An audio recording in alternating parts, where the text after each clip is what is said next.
أنا اسمي سلوى وعندي 40 سنة، على قدر عالي من الجمال، لدرجة إن كان في شباب كتير قوي بيتمنوا إن هما يتجوزوني. أنا بشتغل دكتورة علاج طبيعي وعندي عيادة يعني على قد كده.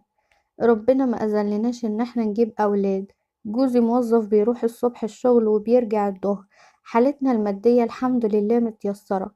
وجوزي أنا وجوزي اتجوزنا جواز تقليدي، يعني مش قصة حب ولا حاجة. مع إني دايما كنت بتمنى إن أنا أتجوز عن قصة حب، يعني زي ما كنت بشوف في الأفلام إن هو يحبني وأنا أحبه وفي الآخر حكايتنا تنتهي بجواز. بس طبعا ما حصلش الكلام ده، واتجوزت جوزي خالد وحياتي معاه كانت حياة عادية جدا. هو راجل مؤدب ومحترم لكن ما هواش عاطفي خالص، يعني ملوش في جو الرومانسية وإن هو مثلا يقولي كلام حلو ولا غزل ولا أي حاجة. على عكسي تماما، دايما كنت بحتاج للكلام الحلو وإن هو يتغزل فيا وإن هو يطبطب عليا ويقولي كلمة حلوة أو يعمل لي أي مفاجأة أو أي حاجة. هو بقى ما كانش كده خالص.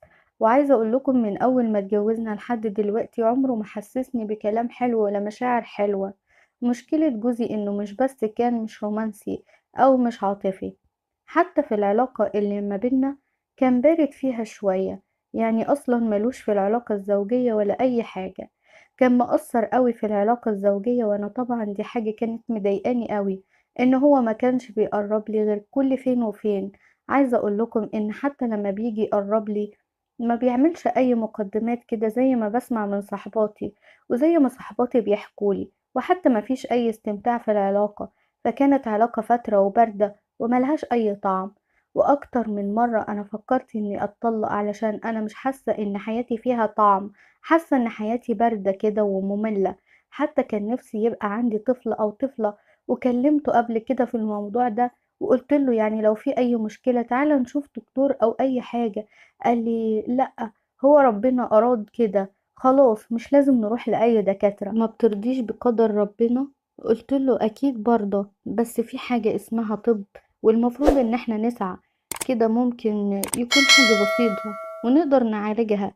بس هو طبعا مرضيش خالص، ومش عارفة لحد دلوقتي هو مرضيش ليه. هو سبب يعني أساسي إن أنا مبقاش وحسيت إن أنا مش عايشة زي بقية الستات. جوزي ده كان عنده صاحبه ده كان قريب منه قوي، كان دايما بيجي عندنا، وجوزي كان بيروح له على طول، وفي المناسبات بيبقى معانا في الأعياد وفي كل حاجة، يعني يعتبر عارف عننا كل الحاجات. وفي مرة أنا كنت في العيادة بتاعتي وصاحب جوزي ده كان جايلي علشان كان عامل حادثة ورجله كانت مكسورة، وكان عايزني أعمل له علاج طبيعي على رجله. فجه عندي العيادة، وعايزة اقول لكم ان جوزي كان بيبقى معايا في العيادة على طول. زي ما انتم عارفين ان جوزي بيرجع الظهر وبقية اليوم بيبقى فاضي، فكان بيجي معايا الشغل في العيادة، يعني بياخد الكشوفات بتاعة المرضى وكده يعني، وبالمرة بيكون واقف جنبي علشان يعني محدش يتعرض لي وكده.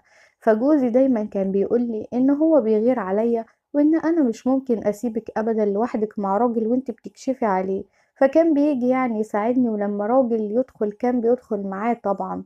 هو على طول كان بيقولي ان هو بيغير عليا، بس بصراحة انا ما شفتش اي حاجة من الغيرة دي. فالمهم، وانا في العيادة جه صاحب جوزي علشان اعمل له علاج طبيعي على رجله.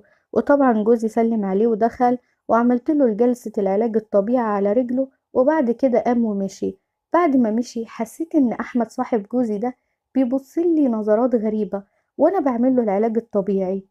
انا ما كنتش عارفة هو يقصد ايه بالنظرات دي، فطبعا انا ما خدتش في بالي. المهم فضلت متابعة معاه، وكان بيجي لي كل اسبوع اعمل له الجلسات ويمشي على طول. وفي مرة جه عقد سفر لجوزي وكانت فرصة حلوة. بصراحة جوزي قال لي ايه رأيك؟ قلت له ماشي، لو حاجة كويسة سافر. وبعد كده جوزي سافر، وانا طبعا قعدت لوحدي وحسيت بالوحدة. انا كده كده كنت حاسة بالوحدة لما جوزي كان معايا، بس حسيت اكتر يعني بالوحدة، وما كنتش عارفة اعمل ايه، وخصوصا ان انا كمان سبت الشغل الفترة وما بقتش انزل العيادة ولا اروح شغلي ولا اي حاجة. فكنت مكتئبة لدرجة كبيرة، وما كانش ليا اصحاب خالص ان انا اروح اقعد معاهم. وفي مرة لقيت رقم بيرن على التليفون عندي، بقول الو، قال لي ايوه انا احمد صاحب خالد. قلت له اهلا، ازيك يا احمد؟ عامل ايه؟ قال لي الحمد لله كويس. قلت له ايه، رجلك فيها حاجة ولا ايه؟ قال لي اه والله تعباني شوية، بس يعني الحمد لله. قال لي هو خالد فين؟ قلت له خالد سافر. قال لي سافر ازاي يعني؟ سافر من غير ما يقول لي ولا حاجة كده؟ قلت له معلش، اصل السفر جه فجأة والله، وما كانش مقرر اصلا ان هو يسافر، وكان متردد لاخر لحظة، وانا قلت له هي فرصة كويسة، اتوكل على الله وسافر. قال لي طيب خلاص، انا كنت بحسب ان هو موجود كنت هكلمه. قلت له هو انت عايز حاجة ولا ايه؟ قال لي لا، اصل التليفون خالد مقفول، فقلقت عليه فقلت اما اتصل عليكي واكلمه، يعني من عندك. طب خلاص، لما يتصل بيكي قوليله يديني رقمه الجديد عشان ابقى اكلمه. قلت له طيب ماشي، وقفل معايا. واليوم اللي بعده الساعة 11 بالليل مسكت التليفون بتاعي وفضلت أقلب فيه شوية بتسلى. كنت حاسة بزهق كبير قوي، وإني ما كنتش عارفة أعمل حاجة في اليوم ده. وفي نفس الوقت ده حسيت إن أنا نفسي أتكلم مع حد، أي حد يسمعني، بدل ما أنا قاعدة لوحدي كده بين أربع حيطان. وما حسيتش بنفسي غير وأنا بطلب رقم أحمد صاحب خالد جوزي. رنيت عليه نص رنة وقفلت بس. بعد 5 دقايق على طول لقيته بيرن عليا. قال لي في حاجة ولا ايه؟ ايه يا بنتي؟ قلت له لا لا ابدا ما فيش حاجة، معلش رنيت عليك بالغلط. قال لي طيب ماشي، ورحت قافلة معاه. بعد ما قفلت معاه فضلت اكلم نفسي كده واقول هو انا ليه قفلت؟ قفلت ليه؟ هو انا ليه قلت له اني اتصلت بالغلط؟ طب ما كنت اتكلمت معاه زي ما انا كنت عايزة. وبعد كده قلت لا لا لا، احسن يفهمني غلط ولا حاجة، وخصوصا ان جوزي اصلا مسافر. وفي نفس الوقت قلت لا، انا هموت ولازم اتكلم مع حد، انا زهقانة. ورحت جايبة التليفون ورنيت عليه، راح هو رادد. قال لي في حاجة ولا ايه؟ قلت له بصراحة انا ما رنيتش عليك بالغلط ولا حاجة، انا كنت رنة عشان كنت عايزة اتصل عليك. اصلا انا بصراحة مخنوقة جدا ومش عارفة اتكلم مع حد. قال لي ليه؟ قوليلي ايه اللي مضايقك؟ قلت له مفيش، معرفش، انا حاسه بوحده شديده قوي، وحاسه ان انا ماليش حد في الدنيا دي. قال لي ما تقلقيش ما تقلقيش، انا جنبك، انا موجود اهو، ما تخافيش من اي حاجه، واعتبريني زي اخوكي بالظبط. قلت له ربنا يخليك يا احمد، كلك ذوق. وطبعا فضلنا نتكلم شويه، وبصراحه حكيت له على اللي مضايقني، وقلت له اني مش عارفه اعمل ايه في الوحده اللي انا فيها دي. وحكيت له شوية عن خالد، وإن هو مقصر معايا في بعض الحاجات، وإن إحنا حياتنا روتينية وما فيهاش أي جديد. طبعا أنا استغربت إن هو سمع الكلام ده مني من هنا، وما قاليش أي كلمة تهديني، ولا قال لي معلش، ولا قال لي مثلا استحملي، في ناس كتير كده. هو سمع كلامي وسكت وخلاص، وقفلنا في اليوم ده على كده. المهم نمت. وفي اليوم ده لما صحيت الصبح لقيته بعت لي رسالة وبيقولي لو احتجت اي حاجة في اي وقت انا موجود. طبعا انا قريت الرسالة، واحساس جوايا كده ان انا مرتاحة لما قريت الرسالة. مش عارفة ليه الاحساس ده جالي، بس انا حسيت ان انا فرحانة وخلاص. يمكن علشان لقيت حد ولا حاجة تشغلني في الحياة، او مثلا لقيت ان في حد بيعبرني او بيهتم بيا، مش عارفة. المهم اني اتبسطت وخلاص. اليوم ده كنت زهقانة قوي، وما كنتش قادرة اقوم اعمل اي اكل، فطلبت اكل جاهز. وجت الساعة 11 بالليل لقيتني برضو باخد التليفون وعايزة اتصل على احمد. رحت رن عليه وقلت له ايوه يا احمد، انا اسفة لو بعطلك او اي حاجة. قال لي لا لا ابدا ما تقلقيش، كلميني في اي وقت. وفضلنا نتكلم شوية واحكي له اكتر واكتر عن حياتي وعن ايه اللي مضايقني. ومعرفش في اليوم ده حسيت ان انا مش عايزة اقفل المكالمة معاه، وحسيت ان انا عايزة افضل معاه كده لحد الفجر. وفعلا فضلنا نتكلم لحد الساعة 4 الفجر، وكل شوية يقولي انتي ما زهقتيش؟ اقول له لا ما زهقتش. انت ما زهقتش؟ يقولي لا، انا معاكي اهو لحد ما تزهقي، لحد ما تزهقي مني. قد ايه انا كنت مستمتعة وهو بيكلمني، وصوته الدافي الجميل، وكان كلامه اللطيف الحنين. وقلت في نفسي بصراحة فرق كبير بينه وبين جوزي. وبعد ما خلصنا الكلام نمنا، وكانت الساعة 4:30 الفجر. صحيت الصبح كالعادة، فطرت وقعدت شوية أتفرج على التلفزيون، وبعد كده قريت كتاب.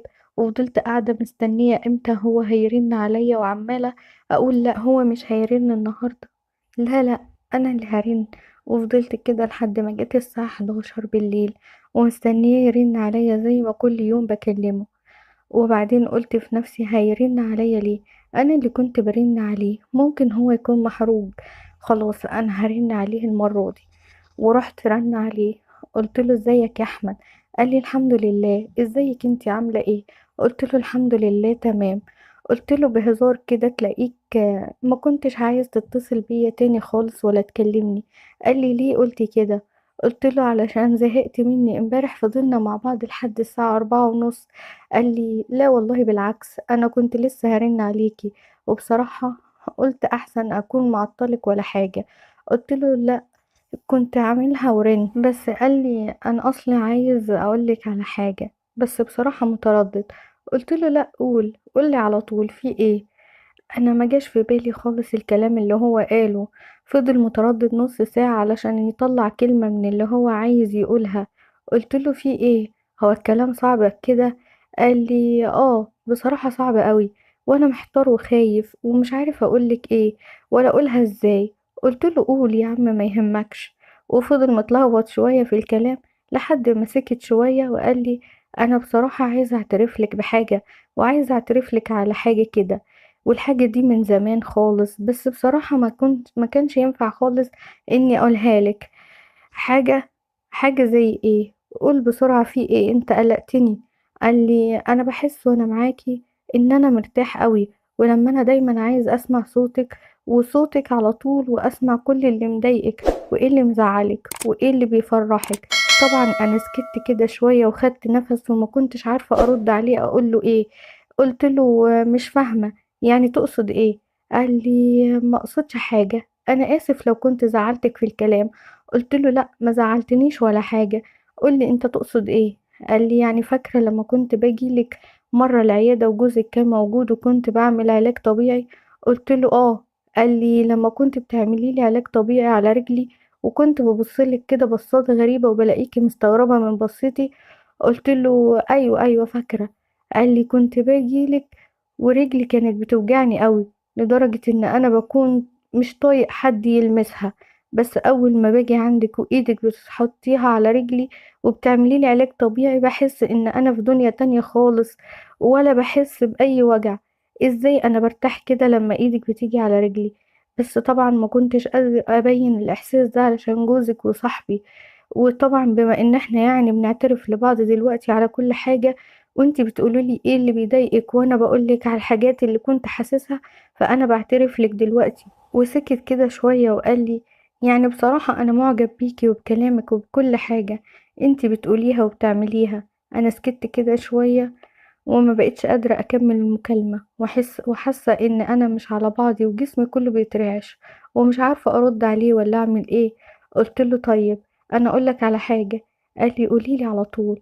قلت له بصراحة أنا برضو حسيت الأيام دي بإحساس غريب، حسيت إن أنا عايزة أكلمك على طول. قال لي يعني إحساسنا متبادل؟ قلت له يعني تقدر تقول كده. وفي اليوم ده نمت وأنا مبسوطة وطايرة من الفرحة. أنا ما حسيتش الإحساس ده عمري، أنا عندي 40 سنة ومتجوزة، ولحد دلوقتي ما حسيتش الإحساس ده مع جوزي. إزاي ما حسيتوش؟ إزاي هو ما قدرش يحسسني الإحساس ده؟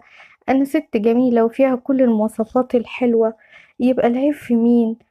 مش فيا. انا فضلت اكلم نفسي طول الليل بعد ما قفلت معاه، ازاي جوزي كان حارمني من الاحاسيس دي كلها؟ ازاي مخليني دايما مفتقدة الاحاسيس دي والمشاعر الحلوة دي؟ اليوم اللي بعده على طول هو اللي رن عليا وقال لي عاملة ايه النهاردة؟ قلت له الحمد لله كويسة، كويسة قوي كمان. ورحت ضحكة كده بصوت. قال لي انا كمان كويس قوي، وعايزة اقولك على حاجة، انا ما نمتش امبارح طول الليل من بعد ما قفلت معاكي.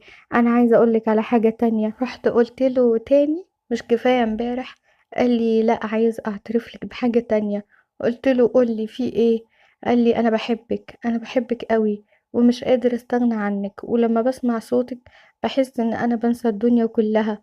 قلت له بصراحه وانا كمان انا مش قادره ابعد عنك خالص. قال لي وتبعدي ليه؟ ما تخلينا مع بعض على طول.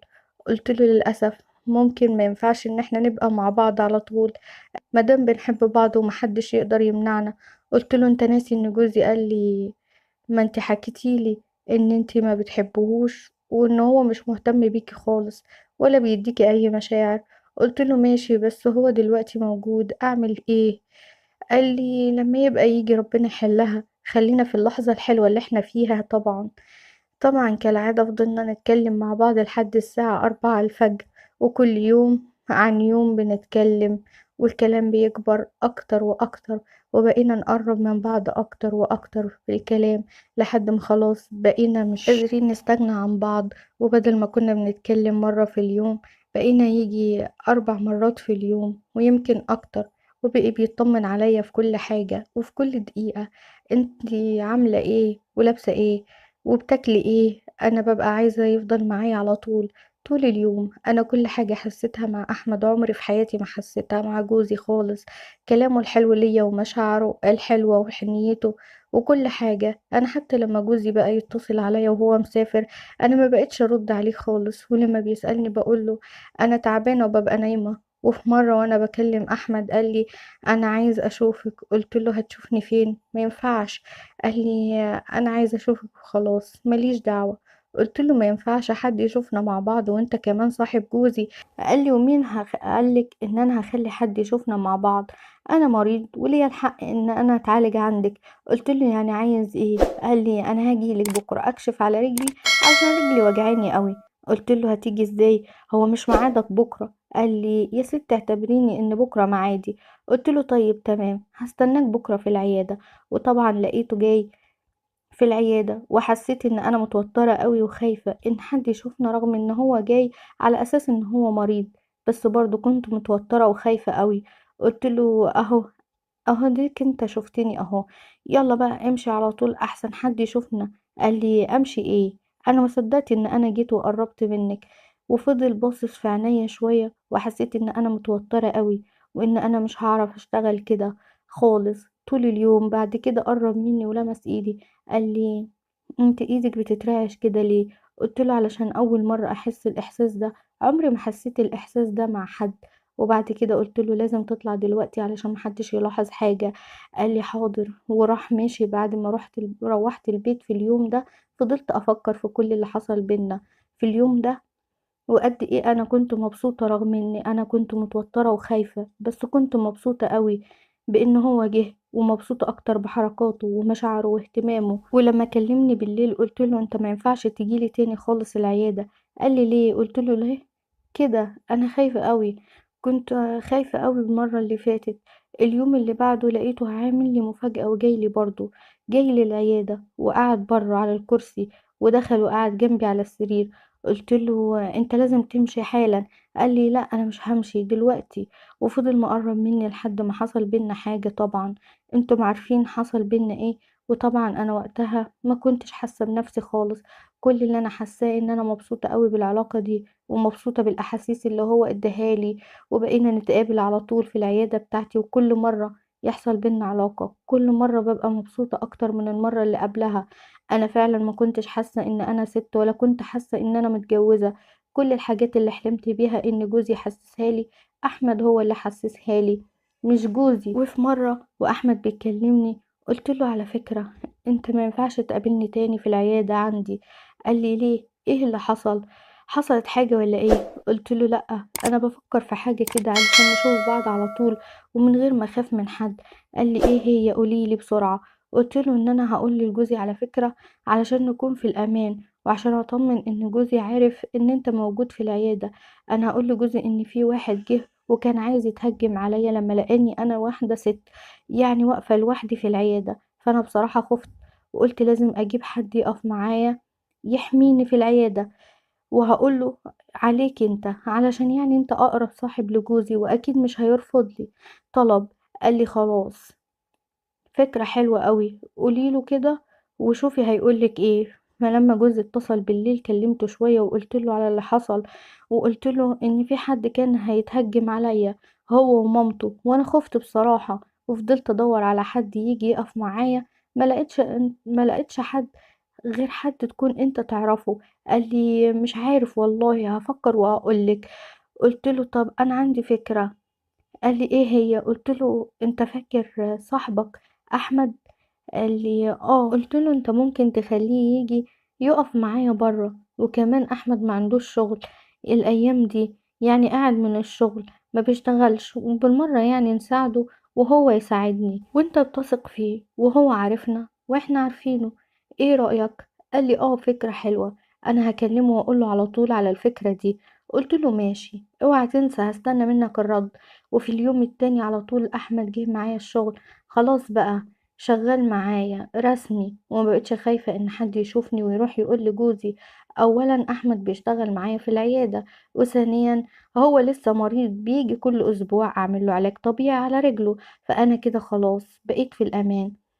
بقى فعلا احمد بيجي معايا الشغل وبيقف بره، بياخد الكشوفات من الناس علشان يدخلهم واحد واحد ليا، وبعد ما اخلص كشوفات خالص واخلص شغل هو بقى بيدخل عندي في العيادة، وبنقعد مع بعض شوية وبيحصل ما بيننا علاقة.